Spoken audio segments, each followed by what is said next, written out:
Tonight you are exactly where you need to be. You've found your way to a quiet little corner of the night, where the world slows down, the stars begin to whisper, and soft stories drift like moonlight through the dark. I'm so glad you're here. Before we begin tonight's story, I just want to gently ask, if you find comfort in these bedtime moments, it would mean the world if you'd take a second to like this video, subscribe, or even share it with someone else who could use a little peace. Your support helps keep this cozy space glowing night after night. Now settle in, let the day melt away, and let's begin.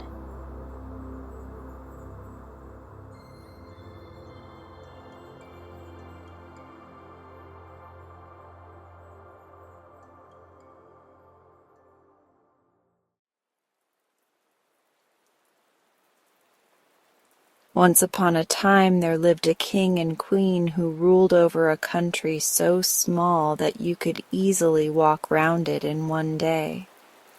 They were both very good, simple people, not very wise perhaps, but anxious to be kind to everybody. And this was often a mistake, for the king allowed all his subjects to talk at once and offer advice upon the government of the kingdom as well as upon private matters. And the end of it all was that it was very difficult to get any laws made, and still more, to get anyone to obey them. Now, no traveler ever passed through the kingdom without inquiring how it came to be so small. And this was the reason. As soon as Cataldo, for that was the king's name, had been born, his father and mother betrothed him to the niece of their friend, the fairy Gangana, if she should ever have one. But as the years passed on, and Gangana was still without a niece, the young prince forgot all about his destined bride. And when he was 25, he secretly married the beautiful daughter of a rich farmer, with whom he had fallen violently in love. When the fairy heard the news, she fell into a violent rage, and hurried off to tell the king. The old man thought in his heart that his son had waited quite long enough, but he did not dare to say so, lest some dreadful spell might be thrown over them all, and they should be changed into birds or snakes, or, worst of all, into stones. So, much against his will, he was obliged to disinherit the young man, and to forbid him to come to court. Indeed, he would have been a beggar had it not been for the property his wife had given her by the farmer, which the youth obtained permission to erect into a kingdom. Most princes would have been very angry at this treatment, especially as the old king soon died, and the queen was delighted to reign in his place.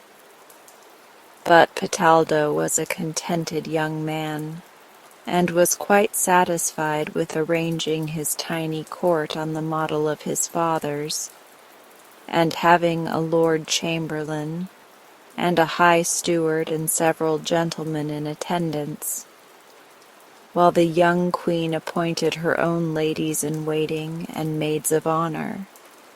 He likewise set up a mint to coin money, and chose a seneschal as head of the 5 policemen who kept order in the capital, and punished the boys who were caught in the act of throwing stones at the palace windows.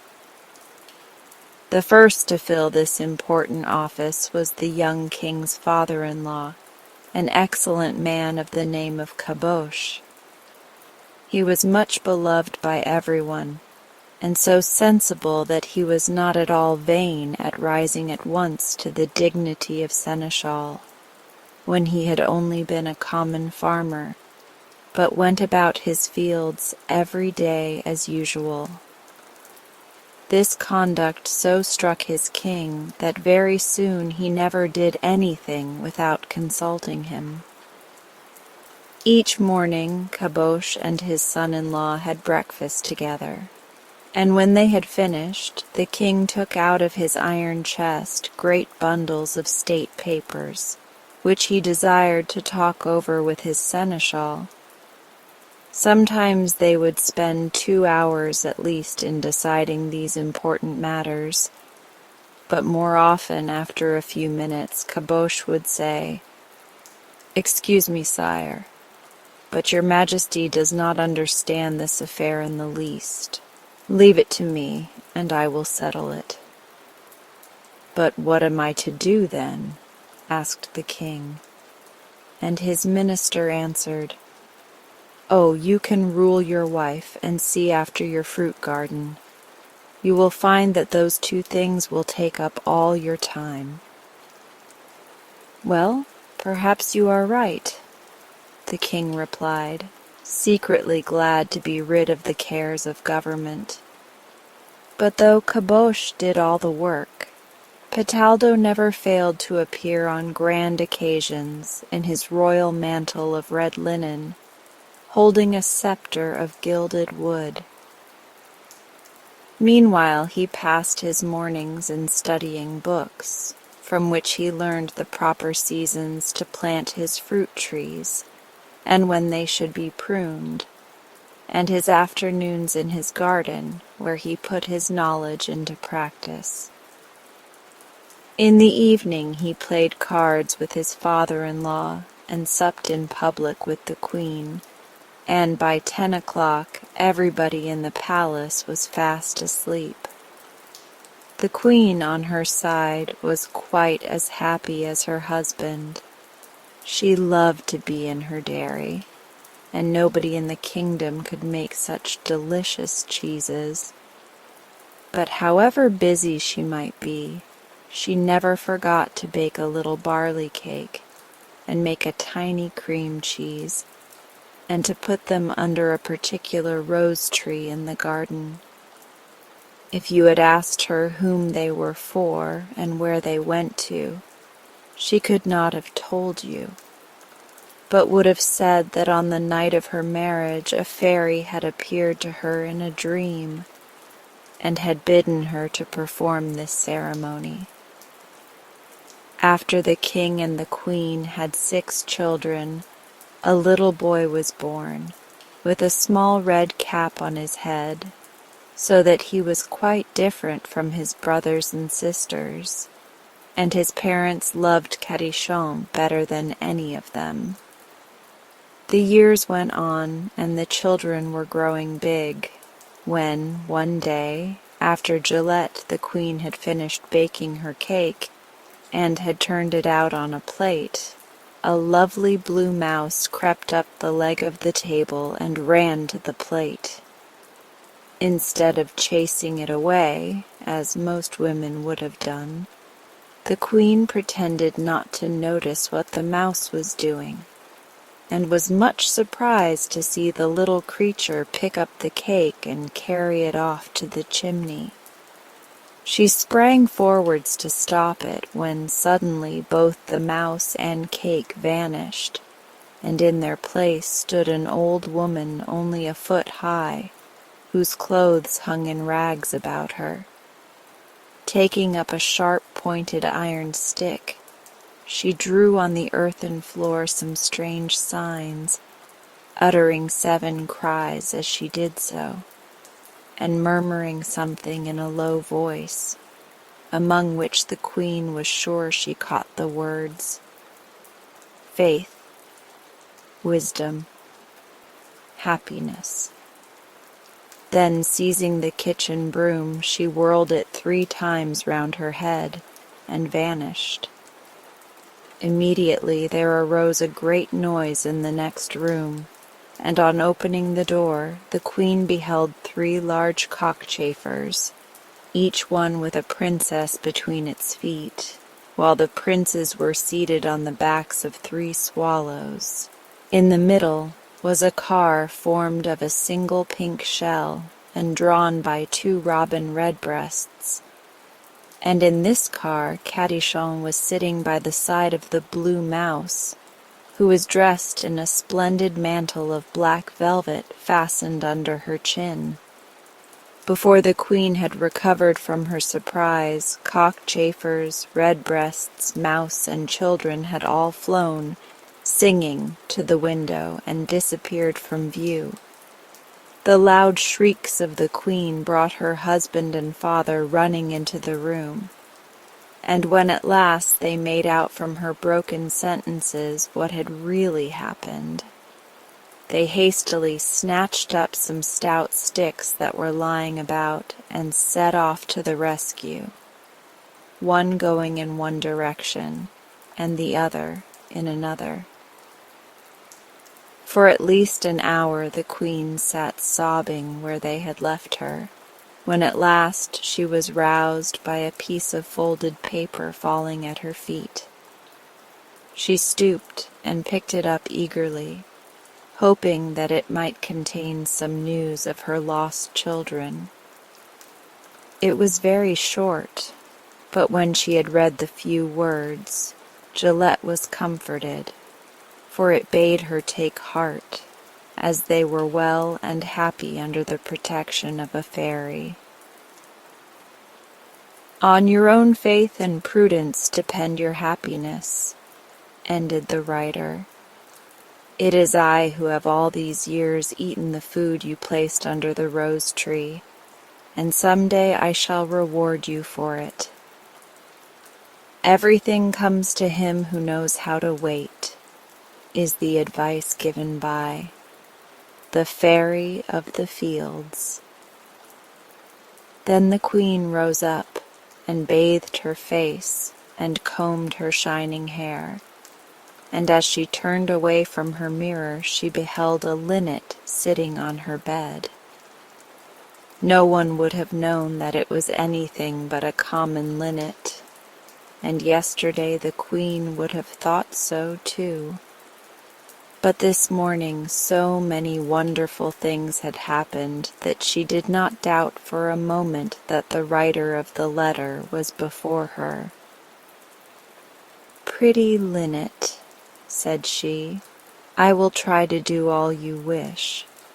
Only give me, I pray you now and then, news of my little Cadichon." And the linnet flapped her wings and sang and flew away. So the queen knew that she had guessed rightly, and thanked her in her heart. By and by the king and his seneschal returned, hungry and tired with their fruitless search. They were amazed and rather angry to find the queen, whom they had left weeping, quite cheerful. Could she really care for her children so little and have forgotten them so soon? What could have caused this sudden change? But to all their questions Gillette would only answer, "Everything comes to him who knows how to wait." "That is true," replied her father, "and after all, your Majesty must remember that the revenues of your kingdom would hardly bear the cost of 7 princes and princesses brought up according to their rank. Be grateful, then, to those who have relieved you of the burden." "You are right. You are always right," cried the king, whose face once more beamed with smiles, and life at the palace went on as before, till Cataldo received a piece of news which disturbed him greatly. The queen, his mother, who had for some time been a widow, suddenly made up her mind to marry again, and her choice had fallen on the young king of the Green Isles, who was younger than her own son, and besides, handsome and fond of pleasure, which Petalda was not. Now the grandmother, foolish though she was in many respects, had the sense to see that a woman as old and as plain as she was could hardly expect a young man to fall in love with her, and that, if this was to happen, it would be needful to find some spell which would bring back her youth and beauty. Of course, the fairy Gangana could have wrought the change with one wave of her wand, but unluckily the two were no longer friends, because the fairy had tried hard to persuade the queen to declare her niece heiress to the crown, which the queen refused to do. Naturally, therefore, it was no use asking the help of Gangana to enable the queen to take a second husband who would be certain to succeed her, and messengers were sent all over the neighboring kingdoms, seeking to find a witch or a fairy who would work the wished-for miracle. None, however, could be found with sufficient skill, and at length the queen saw that if ever the king of the Green Isles was to be her husband, she must throw herself on the mercy of the fairy Gangana. The fairy's wrath was great when she heard the queen's story, but she knew very well that, as the king of the Green Isles had spent all his money, he would probably be ready to marry even an old woman like her friend in order to get more. So, in order to gain time, she hid her feelings and told the queen that in 3 days the spell would be accomplished. Her words made the queen so happy that 20 years seemed to fall from her at once, and she counted not only the hours but the minutes to the appointed time. It came at last, and the fairy stood before her in a long robe of pink and silver, held up by a tiny brown dwarf, who carried a small box under his arm. The queen received her with all the marks of respect that she could think of, and at the request of Gangana, ordered the doors and windows of the great hall to be closed, and her attendants to retire, so that she and her guest might be quite alone. Then, opening the box, which was presented to her on one knee by the dwarf, the fairy took from it a small vellum book with silver clasps, a wand that lengthened out as you touched it, and a crystal bottle filled with very clear green water. She next bade the queen sit on a seat in the middle of the room, and the dwarf to stand opposite her, after which she stooped down and drew 3 circles round them with a golden rod, touched each of them thrice with her wand, and sprinkled the liquid over both. Gradually, the queen's big features began to grow smaller and her face fresher, while at the same time the dwarf became about twice as tall as he had been before. This sight, added to the blue flames which sprang up from the 3 circles, so frightened the queen that she fainted in her chair, and when she recovered, both the page and the fairy had vanished. At first she felt vaguely puzzled, not remembering clearly what had happened. Then it all came back to her, and jumping up she ran to the nearest mirror. Oh, how happy she was! Her long nose and her projecting teeth had become things of beauty. Her hair was thick and curly and bright gold. The fairy had indeed fulfilled her promise. But in her hurry and pleasure, the queen never noticed that she had not been changed into a beautiful young lady, but into a very tall little girl of 8 or 9 years old. Instead of her magnificent velvet dress, edged with fur and embroidered in gold, she wore a straight muslin frock with a little lace apron, while her hair, which was always combed and twisted and fastened with diamond pins, hung in curls down her back. But if she had only known, something besides this had befallen her, for except as regards her love for the King of the Green Isles, her mind as well as her face had become that of a child, and this her courtiers were aware of, if she was not. Of course they could not imagine what had occurred, and did not know how to behave themselves, till the chief minister set them the example by ordering his wife and daughters to copy the queen's clothes and way of speaking. Then, in a short time, the whole court, including the men, talked and dressed like children, and played with dolls or little tin soldiers, while at the state dinners nothing was seen but iced fruits or sweet cakes made in the shape of birds and horses. But whatever she might be doing, the queen hardly ceased talking about the King of the Green Isles, whom she always spoke of as my little husband. And as weeks passed on, and he did not come, she began to get very cross and impatient, so that her courtiers kept away from her as much as they could. By this time, too, they were growing tired of pretending to be children, and whispered their intention of leaving the palace and taking service under a neighboring sovereign, when, one day, a loud blast of trumpets announced the arrival of the long-expected guest. In an instant all was smiles again, and in spite of the strictest rules of court etiquette, the queen insisted on receiving the young king at the bottom of the stairs.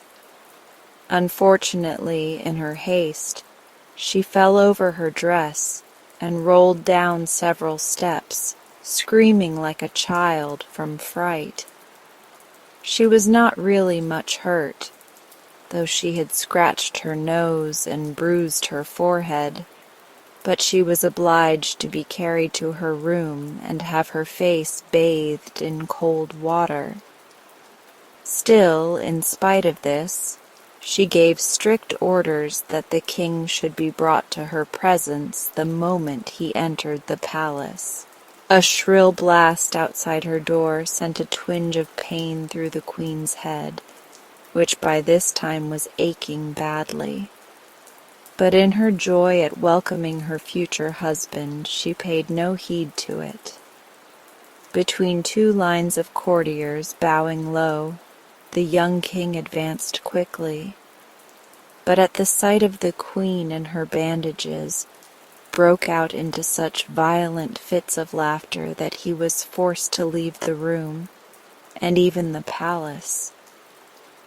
When the queen had recovered from the vexation caused by the king's rude behavior, she bade her attendants to hasten after him and fetch him back, but no promises or entreaties would persuade him to return. This, of course, made the queen's temper even worse than it was before, and a plot was set on foot to deprive her of the crown, which would certainly have succeeded had not the fairy Gangana, who had only wished to prevent her marriage, restored her to her proper shape. But far from thanking her friend for this service, the sight of her old face in the mirror filled her with despair, and from that day she hated Gangana with a deadly hatred. And where were Petaldo's children all this while? Why, in the island of Bambini, where they had playfellows to their heart's content, and plenty of fairies to take care of them all. But out of all the 7 princes and princesses whom the queen had seen carried off through the window, there was only Cadishon, who was good and obedient. The other 6 were so rude and quarrelsome that they could get no one to play with them, and at last, as a punishment, the fairy changed them all into marionettes, till they should learn to behave better. Now, in an unlucky moment, the fairy of the fields determined to visit her friend the queen of the fairies, who lived in a distant island, in order to consult her as to what was to become of Cadishon. As she was entering the hall of audience, Gangana was leaving it, and sharp words were exchanged between them. After her enemy had flown off in a rage, the fairy of the fields poured out the whole story of Gangana's wickedness to the queen, and implored her counsel. "Be comforted," answered the fairy queen. "For a while she must work her will, and at this moment she is carrying off Cadishon to the island where she still holds her niece captive. But should she make an evil use of the power she has, her punishment will be swift and great. And now I will give you this precious phial. Guard it carefully, for the liquid it contains will cause you to become invisible, and safe from the piercing eyes of all fairies. Against the eyes of mortals it has no charm." With a heart somewhat lighter, the fairy of the fields returned to her own island, and the better to protect the 6 new marionettes from the wicked fairy, she sprinkled them with a few drops of the liquid, only avoiding just the tips of their noses, so that she might be able to know them again. Then she set off for the kingdom of Pitaldo, which she found in a state of revolt, because for the first time since he had ascended the throne, he had dared to impose a tax. Indeed, matters might have ended in a war, or in cutting off the king's head, had not the fairy discovered a means of contenting everybody, and of whispering anew to the queen that all was well with her children, for she dared not tell her of the loss of Cadishon. And what had become of Cadishon? Well, the fairy of the fields had found out, by means of her books, which had told her that the poor little boy had been placed by Gangana in an enchanted island, round which flowed a rapid river, sweeping rocks and trees in its current. Besides the river, the island was guarded by 24 enormous dragons, breathing flames, and forming a rampart of fire which it seemed as if none could pass. The fairy of the fields knew all this, but she had a brave heart, and determined that by some means or other she would overcome all obstacles and rescue Cadishon from the power of Gangana. So, taking with her the water of invisibility, she sprinkled it over her, and mounting her favorite winged lizard, set out for the island. When it appeared in sight, she wrapped herself in her fireproof mantle. Then, bidding the lizard return home, she slipped past the dragons and entered the island. Scarcely had she done so than she beheld Gangana approaching her, talking loudly and angrily to a genius who flew by her side. From what she said, the fairy learned that Pitaldo's mother, the old queen, had died of rage on hearing of the marriage of the king of the Green Isles to a young and lovely bride, and instead of leaving her kingdom to Gangana, had bequeathed it to one of the children of her son Petaldo.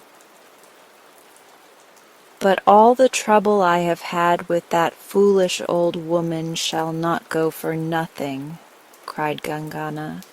Go at once to my stables and fetch out the strongest and swiftest griffins you can find in the stalls, and harness them to the yellow coach. Drive this, with all the speed you may, to the Isle of Bambini, and carry off the 6 children of Petaldo that are still there. I will see to Petaldo and Gillette myself. When I have got them all safe here, I will change the parents into rabbits and the children into dogs. As for Cadichon, I have not quite made up my mind what I shall do with him." The Fairy of the Fields did not wait to hear more. No time was to be lost in seeking the help of the Fairy Queen if Petaldo and his family were to be saved from this dreadful doom. So, without waiting to summon her lizard, she flew across the island and past the dragons till her feet once more touched the ground again. But at that instant, a black cloud rolled over her. Loud thunder rent the air, and the earth rocked beneath her. Then wild lightnings lit up the sky, and by their flashes she saw the 24 dragons fighting together, uttering shrieks and yells, till the whole earth must have heard the uproar. Trembling with terror, the fairy stood rooted to the spot, and when day broke, island, torrent, and dragons had vanished, and in their stead was a barren rock. On the summit of the rock stood a black ostrich, and on its back were seated Cadichon and the little niece of the fairy Gangana, for whose sake she had committed so many evil deeds. While the Fairy of the Fields was gazing in surprise at this strange sight, the ostrich spread its wings and flew off in the direction of the Fortunate Isle, and, followed unseen by the good fairy, entered the great hall where the queen was sitting on her throne. Proud and exultant was Gangana in her new shape, for by all the laws of fairydom, if she succeeded in laying Cadichon at the feet of the queen and received him back from her, he was in her power for life, and she might do with him as she would. This the good fairy knew well, and pressed on with all her strength, for the dreadful events of the night had almost exhausted her. But with a mighty effort, she snatched the children away from the back of the ostrich and placed them on the lap of the queen. With a scream of baffled rage, the ostrich turned away, and Gangana stood in her place, waiting for the doom which she had brought upon herself. "You have neglected all my warnings," said the queen, speaking more sternly than any fairy had ever heard her. "And my sentence is that during 200 years you lose all your privileges as a fairy, and under the form of an ostrich shall become the slave of the lowest and wickedest of the genii whom you have made your friends. As for these children, I shall keep them with me, and they shall be brought up at my court." And so they were, until they grew up and were old enough to be married. Then the Fairy of the Fields took them back to the kingdom of the old queen, where Petaldo was now reigning. But the cares of state proved too heavy both for him and Gillette, after the quiet life they had led for so many years, and they were rejoiced to be able to lay aside their crowns and place them on the heads of Cadichon and his bride, who was as good as she was beautiful, though she was the niece of the wicked Gangana. And so well had Kadashan learned the lessons taught him at the court of the fairy queen, that never since the kingdom was a kingdom had the people been so well governed or so happy.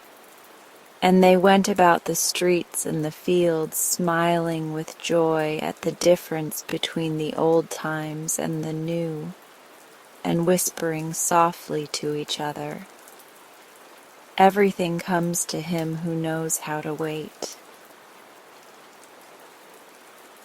Once upon a time there lived in Turkey a pasha who had only one son, and so dearly did he love this boy that he let him spend the whole day amusing himself, instead of learning how to be useful like his friends. Now the boy's favorite toy was a golden ball, and with this he would play from morning till night without troubling anybody. One day, as he was sitting in the summer house in the garden, making his ball run all along the walls and catching it again, he noticed an old woman with an earthen pitcher coming to draw water from a well which stood in a corner of the garden. In a moment he had caught his ball and flung it straight at the pitcher, which fell to the ground in 1,000 pieces. The old woman started with surprise but said nothing, only turned round to fetch another pitcher, and as soon as she had disappeared, the boy hurried out to pick up his ball. Scarcely was he back in the summer house when he beheld the old woman a second time, approaching the well with the pitcher on her shoulder. She had just taken hold of the handle to lower it into the water when, crash! And the pitcher lay in fragments at her feet. Of course she felt very angry, but for fear of the pasha she still held her peace, and spent her last pence in buying a fresh pitcher. But when this also was broken by a blow from the ball, her wrath burst forth, and shaking her fist towards the summer house where the boy was hiding, she cried, "I wish you may be punished by falling in love with the silent princess." And having said this, she vanished. For some time the boy paid no heed to her words. Indeed, he forgot them altogether. But as years went by and he began to think more about things, the remembrance of the old woman's wish came back to his mind. Who is the silent princess? And why should it be a punishment to fall in love with her? He asked himself, and received no answer. However, that did not prevent him from putting the question again and again, till at length he grew so weak and ill that he could eat nothing, and in the end was forced to lie in bed altogether. His father, the pasha, became so frightened by this strange disease that he sent for every physician in the kingdom to cure him, but no one was able to find a remedy. "How did your illness first begin, my son?" asked the pasha one day. "Perhaps, if we knew that, we should also know better what to do for you."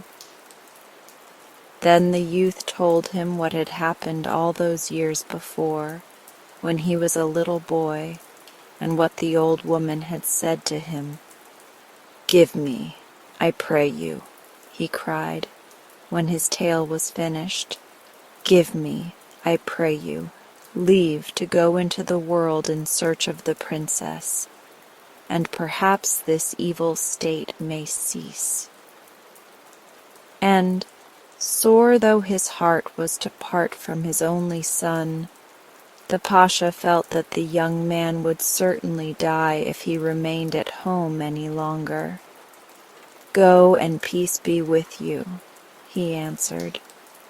and went out to call his trusted steward, whom he ordered to accompany his young master. Their preparations were soon made, and early one morning the two set out. But neither old man nor young had the slightest idea where they were going or what they were undertaking. First they lost their way in a dense forest, and from that they at length emerged in a wilderness where they wandered for 6 months, not seeing a living creature and finding scarcely anything to eat or drink, till they became nothing but skin and bone, while their garments hung in tatters about them.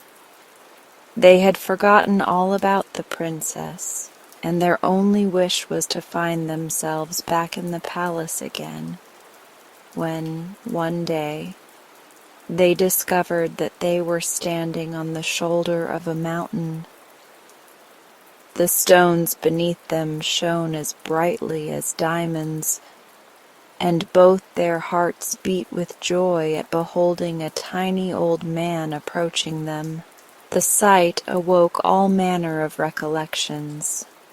The numb feeling that had taken possession of them fell away as if by magic, and it was with glad voices that they greeted the newcomer. "Where are we, my friend?" asked they, and the old man told them that this was the mountain where the Sultan's daughter sat, covered by 7 veils, and the shining of the stones was only the reflection of her own brilliance. On hearing this news, all the dangers and difficulties of their past wandering vanished from their minds. "How can I reach her soonest?" asked the youth eagerly. But the old man only answered, "Have patience, my son, yet a while. Another 6 months must go by before you arrive at the palace where she dwells with the rest of the women. And even so, think well when you can, as should you fail to make her speak, you will have to pay forfeit with your life, as others have done. So beware." But the prince only laughed at this counsel, as others had also done. After 3 months they found themselves on the top of another mountain, and the prince saw with surprise that its sides were colored a beautiful red. Perched on some cliffs not far off was a small village, and the prince proposed to his friend that they should go and rest there.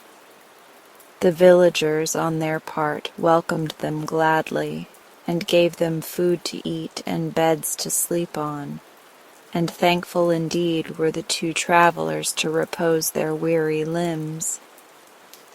The next morning they asked their host if he could tell them whether they were still many days' journey from the princess, and whether he knew why the mountain was so much redder than other mountains.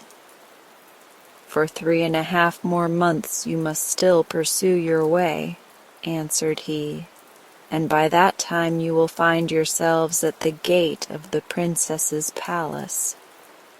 As for the color of the mountain, that comes from the soft hue of her cheeks and mouth, which shines through the 7 veils which cover her. But none have ever beheld her face, for she sits there, uttering no word, though one hears whispers of many having lost their lives for her sake."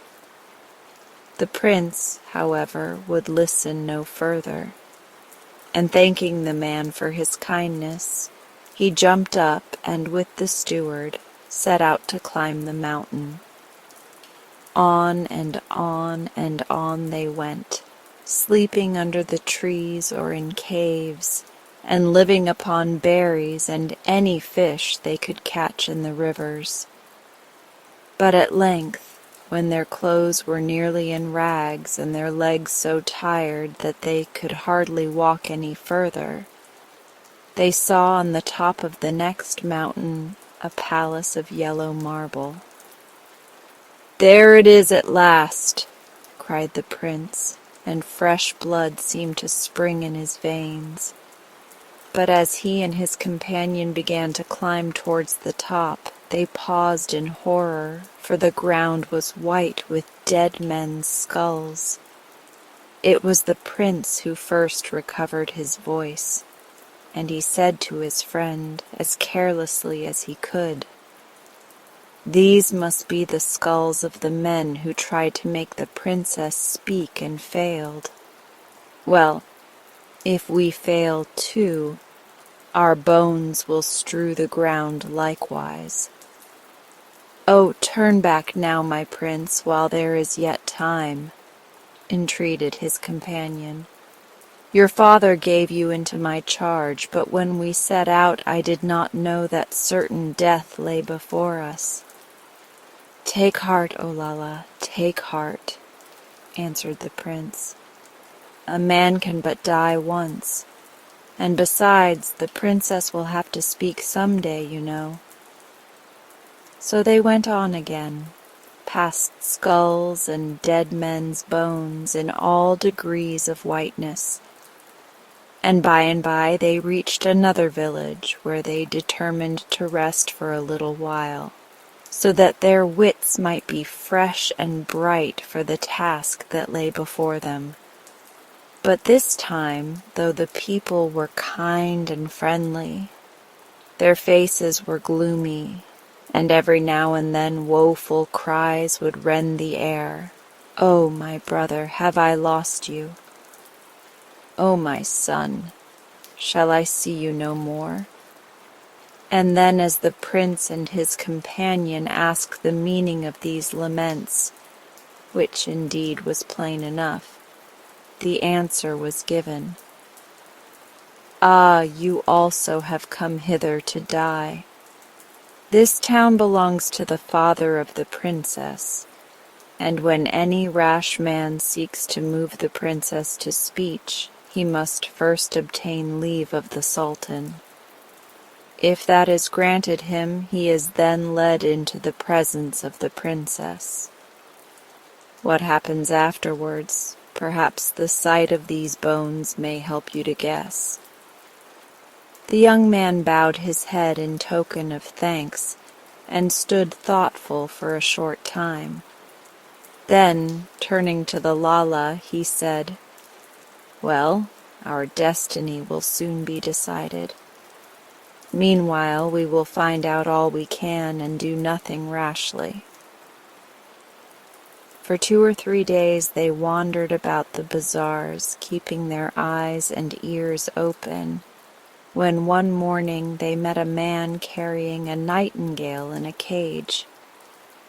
The bird was singing so joyously that the prince stopped to listen, and at once offered to buy him from his owner.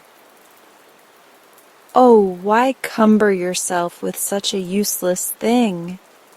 cried the Lala in disgust. "Have you not enough to occupy your hands and mind without taking an extra burden?" But the prince, who liked having his own way, paid no heed to him, and paying the high price asked by the man, he carried the bird back to the inn and hung him up in his chamber. That evening, as he was sitting alone, trying to think of something that would make the princess talk, and failing altogether, the nightingale pecked open her cage door, which was lightly fastened by a stick, and perching on his shoulder, murmured softly in his ear, "What makes you so sad, my prince?" The young man started. In his native country, birds did not talk, and like many people, he was always rather afraid of what he did not understand. But in a moment he felt ashamed of his folly, and explained that he had traveled for more than a year, and over thousands of miles to win the hand of the Sultan's daughter. and now that he had reached his goal, he could think of no plan to force her to speak. "Oh, do not trouble your head about that," replied the bird. "It is quite easy. Go this evening to the women's apartments and take me with you. And when you enter the princess's private chamber, hide me under the pedestal which supports the great golden candlestick. The princess herself will be wrapped so thickly in her 7 veils that she can see nothing, neither can her face be seen by anyone. Then inquire after her health, but she will remain quite silent, and next say that you are sorry to have disturbed her, and that you will have a little talk with the pedestal of the candlestick. When you speak, I will answer." The prince threw his mantle over the bird and started for the palace, where he begged an audience of the sultan. This was soon granted him, and leaving the nightingale hidden by the mantle in a dark corner outside the door, he walked up to the throne on which his highness was sitting and bowed low before him.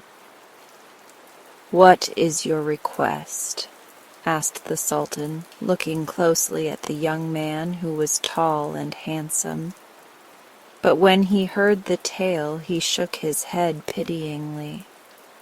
"If you can make her speak, she shall be your wife," answered he.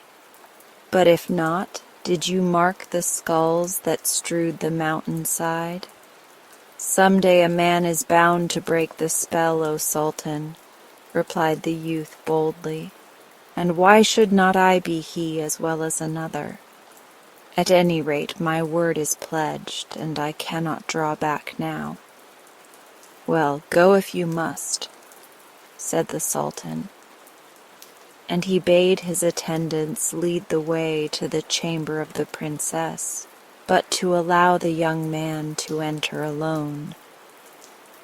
Catching up, unseen, his mantle in the cage as they passed into the dark corridor, for by this time night was coming on, the youth found himself standing in a room bare except for a pile of silken cushions and one tall golden candlestick.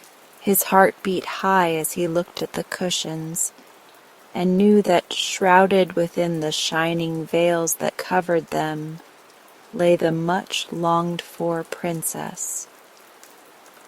Then, fearful that after all other eyes might be watching him, he hastily placed the nightingale under the open pedestal on which the candlestick was resting, and turning again, he steadied his voice, and besought the princess to tell him of her well-being. Not by even a movement of her hand did the princess show that she had heard, and the young man, who of course expected this, went on to speak of his travels and of the strange countries he had passed through. But not a sound broke the silence. "I see clearly that you are interested in none of these things," said he at last. "And as I have been forced to hold my peace for so many months, I feel that now I really must talk to somebody. So I shall go and address my conversation to the candlestick." And with that he crossed the room behind the princess and cried, "O fairest of candlesticks, how are you?" "Very well indeed, my lord," answered the nightingale. "But I wonder how many years have gone by since anyone has spoken with me. And now that you have come, rest, I pray you, a while, and listen to my story." "Willingly," replied the youth, curling himself up on the floor, for there was no cushion for him to sit on. "Once upon a time," began the nightingale, There lived a pasha whose daughter was the most beautiful maiden in the whole kingdom. Suitors she had in plenty, but she was not easy to please, and at length there were only 3 whom she felt she could even think of marrying. Not knowing which of the 3 she liked best, she took counsel with her father, who summoned the young men into his presence, and then told them that they must each of them learn some trade, and whichever of them proved the cleverest at the end of 6 months should become the husband of the princess. Though the 3 suitors may have been secretly disappointed, they could not help feeling that this test was quite fair, and left the palace together, talking as they went of what handicrafts they might set themselves to follow. The day was hot, and when they reached a spring that gushed out of the side of the mountain, they stopped to drink and rest, and then one of them said, "It will be best that we should each seek our fortunes alone, so let us put our rings under this stone and go our separate ways. And the first one who returns hither will take his ring, and the others will take theirs. Thus we shall know whether we have all fulfilled the commands of the pasha, or if some accident has befallen any of us." "Good," replied the other 2, and 3 rings were placed in a little hole and carefully covered again by the stone. Then they parted, and for 6 months they knew naught of each other, till, on the day appointed, they met at the spring. Right glad they all were, and eagerly they talked of what they had done, and how the time had been spent. "I think I shall win the princess," said the eldest with a laugh, "for it is not everybody that is able to accomplish a whole year's journey in an hour." "That is very clever, certainly," answered his friend. "But if you are to govern a kingdom, it may be still more useful to have the power of seeing what is happening at a distance, and that is what I have learnt," replied the second. "No, no, my dear comrades," cried the third. "Your trades are all very well, but when the pasha hears that I can bring back the dead to life, he will know which of us 3 is to be his son-in-law. But come, there only remain a few hours of the 6 months he granted us. It is time that we hastened back to the palace." "Stop a moment," said the second. "It would be well to know what is going on in the palace."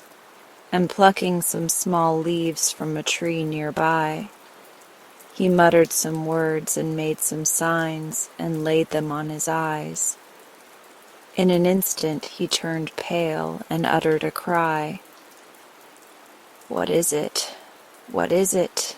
exclaimed the others, and with a shaking voice he gasped, "The princess is lying on her bed and has barely a few minutes to live. Oh, can no one save her?" "I can," answered the third, taking a small box from his turban. "This ointment will cure any illness, but how to reach her in time?" "Give it to me," said the first. And he wished himself by the bedside of the princess, which was surrounded by the Sultan and his weeping courtiers. Clearly there was not a second to lose, for the princess had grown unconscious and her face cold. Plunging his finger into the ointment, he touched her eyes, mouth, and ears with the paste, and with beating heart awaited the result. It was swifter than he supposed. As he looked, the color came back into her cheeks, and she smiled up at her father. The Sultan, almost speechless with joy at this sudden change, embraced his daughter tenderly, and then turned to the young man to whom he owed her life. "Are you not one of those 3 whom I sent forth to learn a trade 6 months ago?" asked he. And the young man answered yes, and that the other 2 were even now on their way to the palace, so that the Sultan might judge between them. At this point in his story the nightingale stopped, and asked the prince which of the 3 he thought had the best right to the princess. "The one who had learned how to prepare the ointment," replied he. "But if it had not been for the man who could see what was happening at a distance, they would never have known that the princess was ill," said the nightingale. "I would give it to him." And the strife between them waxed hot, till suddenly the listening princess started up from her cushions and cried, "Oh, you fools! Cannot you understand that if it had not been for him who had power to reach the palace in time, the ointment itself would have been useless, for death would have claimed her? It is he, and no other, who ought to have the princess."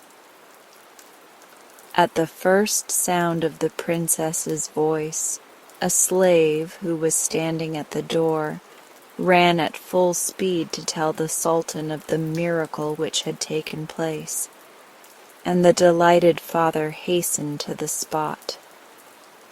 But by this time the princess perceived that she had fallen into a trap which had been cunningly laid for her, and would not utter another word. All she could be prevailed on to do was to make signs to her father that the man who wished to be her husband must induce her to speak 3 times. And she smiled to herself beneath her 7 veils as she thought of the impossibility of that. When the Sultan told the prince that though he had succeeded once, he would have twice to pass through the same test, the young man's face clouded over. It did not seem to him fair play, but he dared not object. So he only bowed low and contrived to step back close to the spot where the nightingale was hidden. As it was now quite dark, he tucked unseen the little cage under his cloak and left the palace. "Why are you so gloomy?" asked the nightingale as soon as they were safely outside. "Everything has gone exactly right. Of course the princess was very angry with herself for having spoken. And did you see that at her first words the veils that covered her began to rend? Take me back tomorrow evening and place me on the pillar by the lattice. Fear nothing, you have only to trust to me." The next evening, towards sunset, the prince left the cage behind him, and with the bird in the folds of his garment slipped into the palace and made his way straight to the princess's apartments. He was at once admitted by the slaves who guarded the door, and took care to pass near the window, so that the nightingale hopped unseen to the top of a pillar. Then he turned and bowed low to the princess, and asked her several questions. But as before, she answered nothing, and indeed gave no sign that she heard. After a few minutes the young man bowed again, and crossing over to the window, he said, "Oh, pillar, it is no use speaking to the princess. She will not utter one word. And as I must talk to somebody, I have come to you. Tell me how you have been all this long while." "I thank you," replied a voice from the pillar. I am feeling very well, and it is lucky for me that the princess is silent, or else you would not have wanted to speak to me. To reward you, I will relate to you an interesting tale that I lately overheard, and about which I should like to have your opinion." "That will be charming," answered the prince, "so pray begin at once." "Once upon a time," said the nightingale, "there lived a woman who was so beautiful that every man who saw her fell in love with her. But she was very hard to please, and refused to wed any of them, though she managed to keep friends with all. Years passed away in this manner, almost without her noticing them, and one by one the young men grew tired of waiting and sought wives who may have been less handsome, but were also less proud, and at length only 3 of her former wooers remained, Baldshi, Yagshi, and Firdshi. Still she held herself apart, thought herself better and lovelier than other women, when on a certain evening her eyes were opened at last to the truth. She was sitting before her mirror, combing her curls, when amongst her raven locks she found a long white hair. At this dreadful sight her heart gave a jump, and then stood still. "I am growing old," she said to herself, "and if I do not choose a husband soon, I shall never get one. I know that either of those men would gladly marry me tomorrow, but I cannot decide between them. I must invent some way to find out which of them is the best, and lose no time about it." So, instead of going to sleep, she thought all night long of different plans, and in the morning she arose and dressed herself. "That will have to do," she muttered as she pulled out the white hair which had cost her so much trouble. "It is not very good, but I can think of nothing better. And, well, they are none of them clever, and I dare say they will easily fall into the trap." Then she called her slave and bade her let Yadshi know that she would be ready to receive him in an hour's time. After that she went into the garden and dug a grave under a tree, by which she laid a white shroud. Yagshi was delighted to get the gracious message, and putting on his newest garments he hastened to the lady's house. But great was his dismay at finding her stretched on her cushions, weeping bitterly. "What is the matter, O fair one?" he asked, bowing low before her. "A terrible thing has happened," said she, her voice choked with sobs. "My father died 2 nights ago, and I buried him in my garden. But now I find that he was a wizard, and was not dead at all, for his grave is empty, and he is wandering about somewhere in the world." "That is evil news indeed," answered Yagshi. "But can I do nothing to comfort you?" "There is one thing you can do," replied she, "and that is to wrap yourself in the shroud and lay yourself in the grave. If he should not return till after 3 hours have elapsed, he will have lost his power over me, and be forced to go and wander elsewhere." Now Jadshi was proud of the trust reposed in him, and wrapping himself in the shroud, he stretched himself at full length in the grave. After some time Baldshi arrived in his turn, and found the lady groaning and lamenting. She told him that her father had been a wizard, and that in case, as was very likely, he should wish to leave his grave and come to work her evil, Baldshi was to take a stone and be ready to crush in his head if he showed signs of moving. Baldshi, enchanted at being able to do his lady a service, picked up a stone and seated himself by the side of the grave wherein lay Jagshi.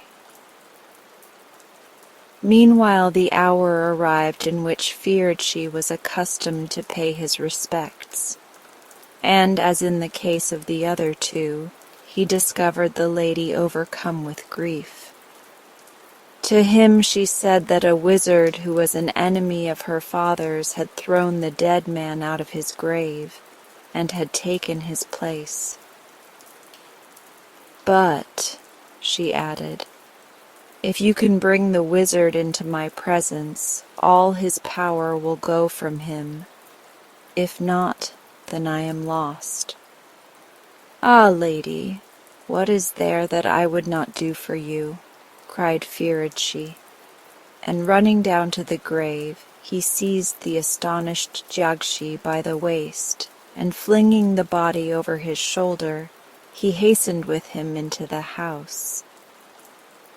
At the first moment Baldshi was so surprised at this turn of affairs, for which the lady had not prepared him, that he sat still and did nothing.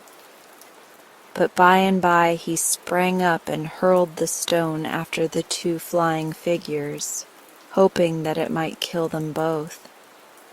Fortunately it touched neither, and soon all three were in the presence of the lady.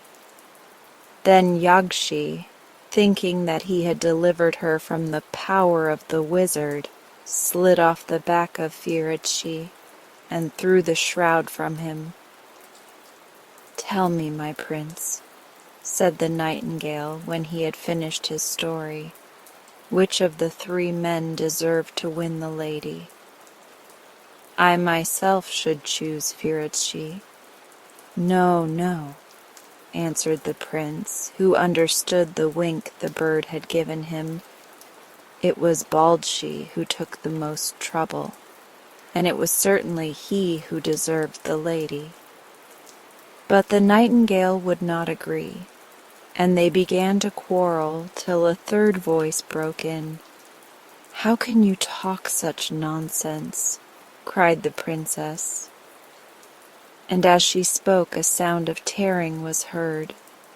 "Why, you have never even thought of Jagshi, who lay for 3 hours in the grave with a stone held over his head. Of course it was he whom the lady chose for her husband." It was not many minutes before the news reached the Sultan, but even now he would not consent to the marriage till his daughter had spoken a third time. On hearing this, the young man took counsel with the nightingale how best to accomplish this, and the bird told him that as the princess, in her fury at having fallen into the snare laid for her, had ordered the pillar to be broken in pieces, he must be hidden in the folds of a curtain that hung by the door. The following evening the prince entered the palace and walked boldly up to the princess's apartments. As he entered, the nightingale flew from under his arm and perched himself on top of the door, where he was entirely concealed by the folds of the dark curtain. The young man talked as usual to the princess without obtaining a single word in reply, and at length he left her lying under the heap of shining veils, now rent in many places, and crossed the room towards the door, from which came a voice that gladly answered him. For a while the two talked together.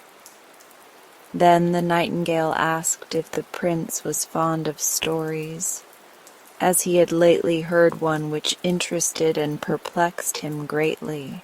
In reply, the prince begged that he might hear it at once, and without further delay the nightingale began. Once upon a time, a carpenter, a tailor, and a student set out together to see the world. After wandering about for some months, they grew tired of traveling, and resolved to stay and rest in a small town that took their fancy. So they hired a little house and looked about for work to do, returning at sunset to smoke their pipes and talk over the events of the day. One night in the middle of summer it was hotter than usual, and the carpenter found himself unable to sleep. Instead of tossing about on his cushions, making himself more uncomfortable than he was already, the man wisely got up and drank some coffee and lit this long pipe. Suddenly his eye fell on some pieces of wood in a corner, and being very clever with his fingers, he had soon set up a perfect statue of a girl about 14 years old.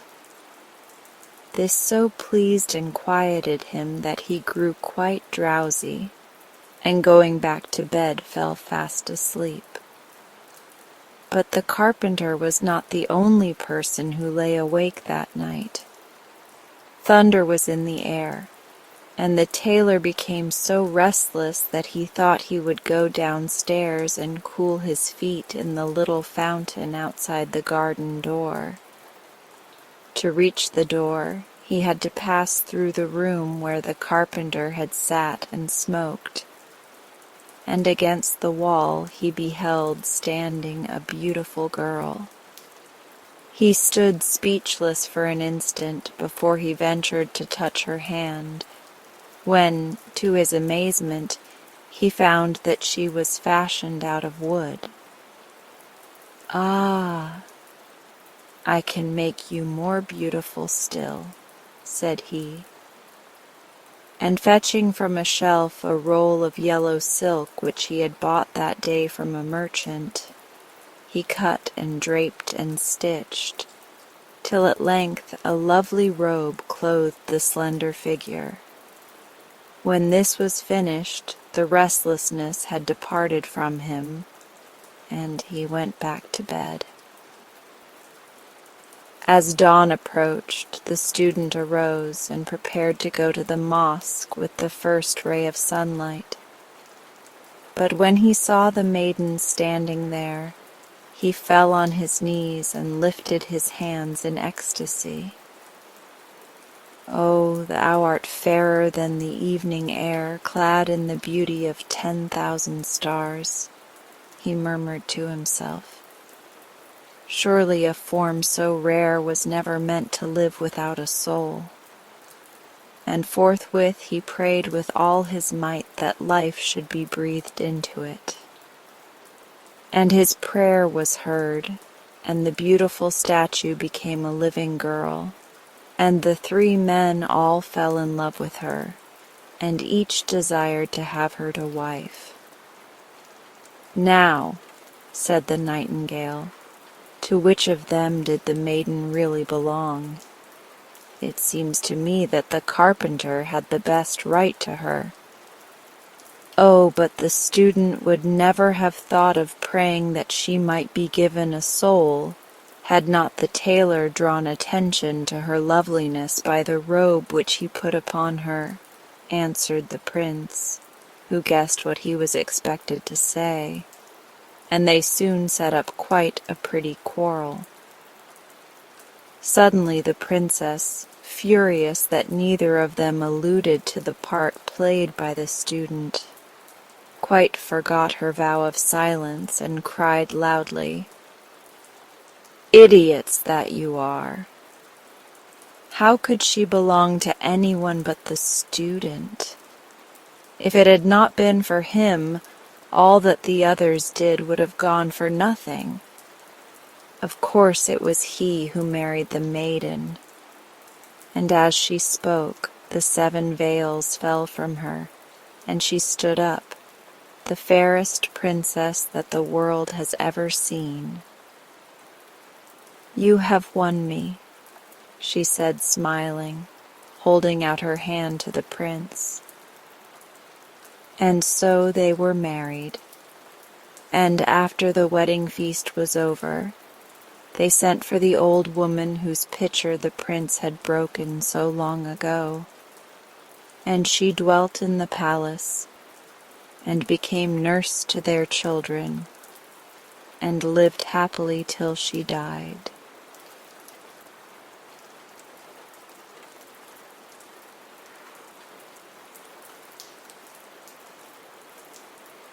And now, as we come to the end of this session, if you're still awake, I would like you to feel the calm you've created within yourself. You've given your mind and body such a beautiful gift, a moment to simply be. Let that sense of peace stay with you as you move through the rest of your night. If you'd like, you can stay here a little longer.